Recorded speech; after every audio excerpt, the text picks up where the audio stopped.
아케이드, 늘어선 기둥 위에 아치형 천장을 가진 구조물. 안과 밖의 경계가 모호한 아케이드. 자본의 욕망이 침투하고 집단의 꿈이 전시되는 곳. 자본주의의 물신적 뿌리를 들춘 베냐민의 아케이드 프로젝트. 베냐민의 프로젝트를 오늘의 서울로 소환한다. 대한민국의 수도 서울. 광활해서 막연하고 조밀해서 몽롱한 도시. 물건을 사고 친구를 만나고 밥을 먹고 커피를 마시고 싫든 좋든 우리는 거의 매일 아케이드에 산다. 21세기 서울의 일상을 들려줄 도시 산책자로 다시 태어났다. 과거의 텍스트와 이미지로 오늘의 서울을 읽다. 서울 아케이드 프로젝트.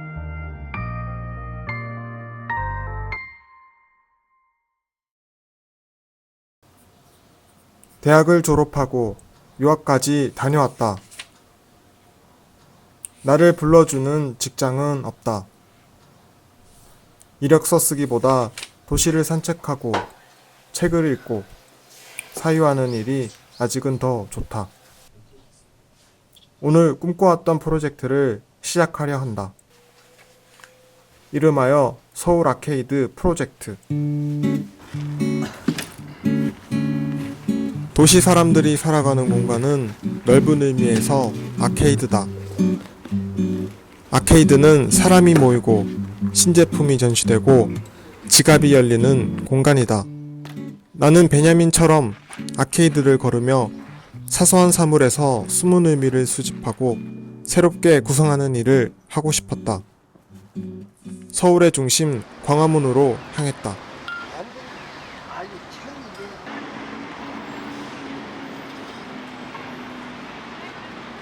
광화문역에는 역사와 과거의 흔적이 쌓여있다.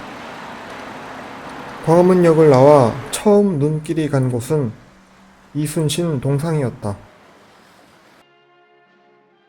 동상은 서울의 상징으로 자리 잡았다. 이순신은 그를 바라보는 백성을 위해 싸우는 사람이었다.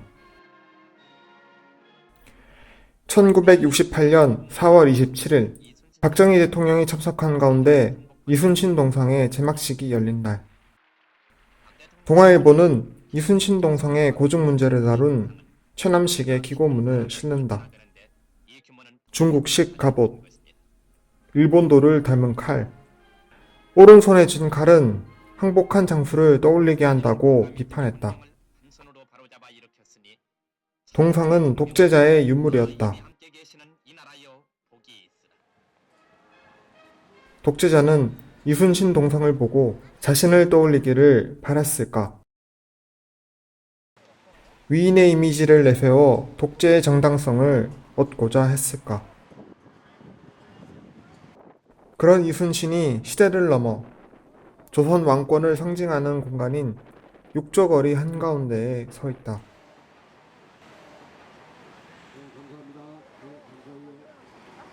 시대가 흘러 자식을 잃은 부모들이 동상 아래에 자리 잡았다.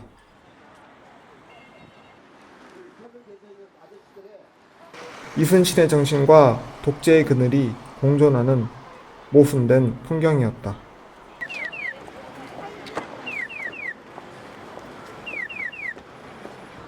도로와 광장, 그리고 랜드마크.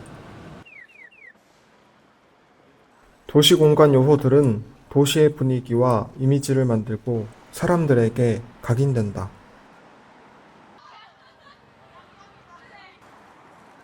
공간을 지배한 권력은 도시 공간을 나누고 전달하고 싶은 정보와 이미지를 담은 구조물을 세웠다. 서울 세종문화회관이 개관됐습니다. 박정희 대통령은 세종문화회관의 자리와 지붕을 버티고 선 웅장한 기둥은 당시 공연 문화의 현실보다 권력자의 위상을 보여주었다. 이런 공간과 권력자의 구조물로 사람들의 생각과 태도에 영향을 줄 수 있다고 생각했다.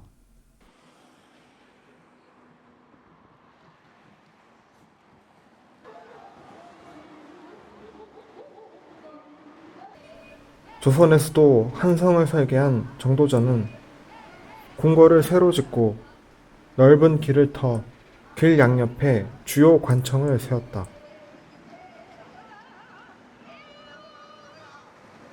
이곳 육조거리는 왕권을 상징하는 곳이었다.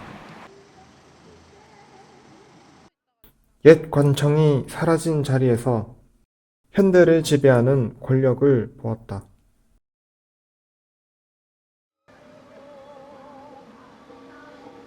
경복궁은 광화문 삼거리를 두고 건너편 현대식 건물과 분명한 대비를 이룬다.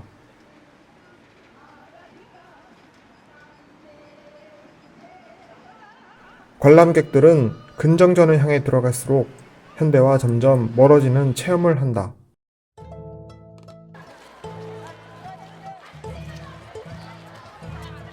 정도전이 옛 주나라의 예법을 담은 주례를 참고해 계획한 도시구조는 지금까지도 지리적 원점 역할을 하고 있다.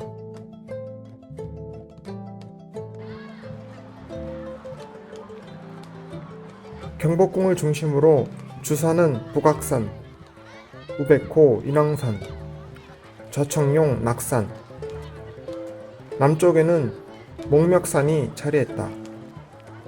유교의 핵심 가르침인 인, 의, 예, 지, 신에 따라 동서남북 성문 4개를 내고 신에 해당하는 보신각은 태종 때 지금 자리에 자리 잡았다. 정도전은 북악산 아래 경복궁을 남쪽을 보도록 배치했다. 경복궁을 바라보고 왼편에는 사직이, 오른편에는 종묘가 위치했다. 광화문 앞 육조거리에는 주요 관청이 동서로 길을 내어 시전이 들어섰다. 조선을 상징하는 궁궐인 경복궁. 주요 정각의 이름은 왕의 역할을 설명하고 있다. 왕이 홀로 편안히 몸과 마음을 가다듬는 강령전, 신하와 자주 만나 투명한 정치를 하는 사정전, 꼭 부지런할 일에만 부지런해야 한다는 근정전, 대학의 가르침에 따라 지은 이름이다. 조선의 토대에 성리학이 있었다.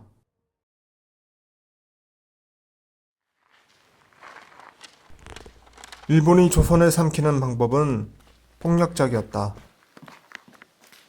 러시아를 이용해 일본을 견제하려 했던 명성황후를 경복궁 건천궁에서 살해했다. 1915년 경복궁에서 열린 조선물산 공진회.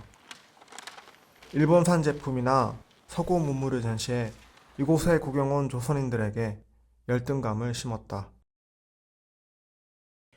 식민지 초대 총독 데라우치 마사타케는 근정전 용상에 앉아 개해사를 읽었다. 경복궁은 조선의 정신을 상징하는 궁궐에서 식민지 자본주의를 보급하는 행사장으로 격화되었다.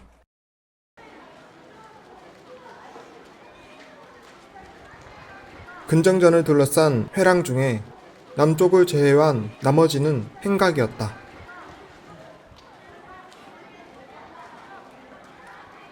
행각은 신하들이 사물을 보거나 창고로 쓰는 공간이었다.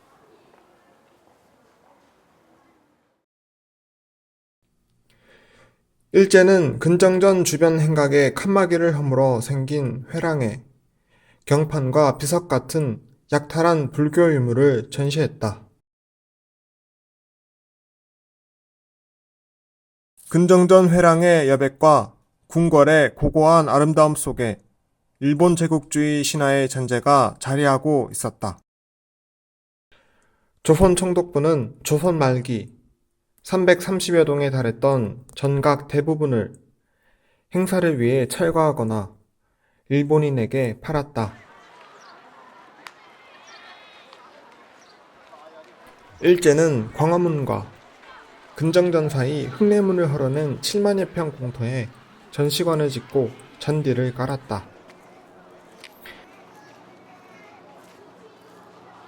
잔디는 궁궐에 어울리지 않았다.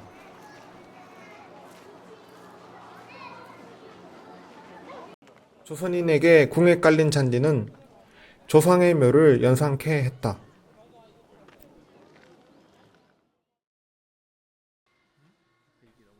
1995년 8월 15일 조선 총독부 철거 작업이 시작됐다. 수탈과 강압의 상징인 옛 조선 총독부 건물의 첨탑 철거 작업이었습니다. 조선 총독은 행정, 입법, 사법 모든 권한을 가진 식민 통치 기구였다.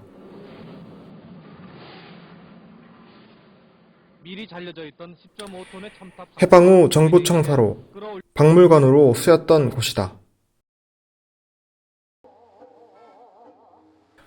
철거 작업이 끝나고 일제가 경복궁 동쪽으로 옮겼던 광화문이 제자리를 찾았다. 흙내문을 비롯한 여러 전각도 차례로 복원되었다. 독립 이후 궁궐에 남은 부분은 근정전과 경회루, 자경전과 향원전을 비롯해 36개 동이었다.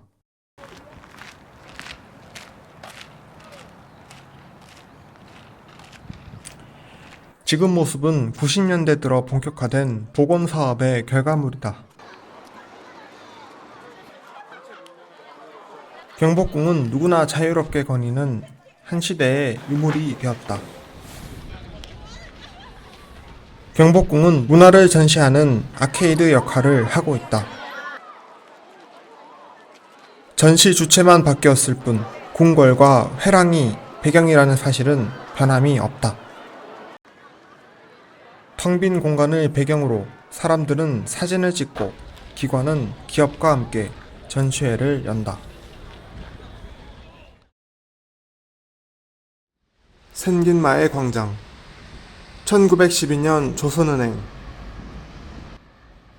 1915년 병성우체국이 자리한 사거리 1930년 미츠코시 백화점 경성점이 그 모습을 드러냈다. 르네상스풍 외벽 근대식 건축물이었다. 생긴마의 광장은 돈과 유행, 주소, 근대적 질서가 모인 식민 자본주의의 상징적 공간이었다.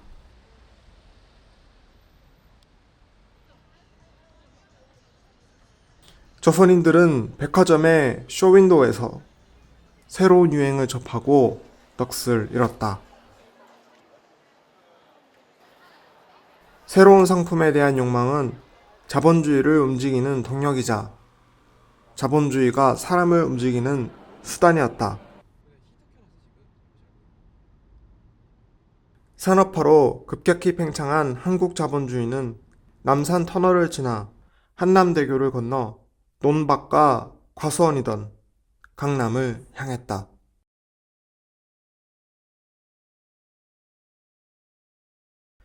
새로운 서울은 정권의 철저한 계획하에 개발됐다.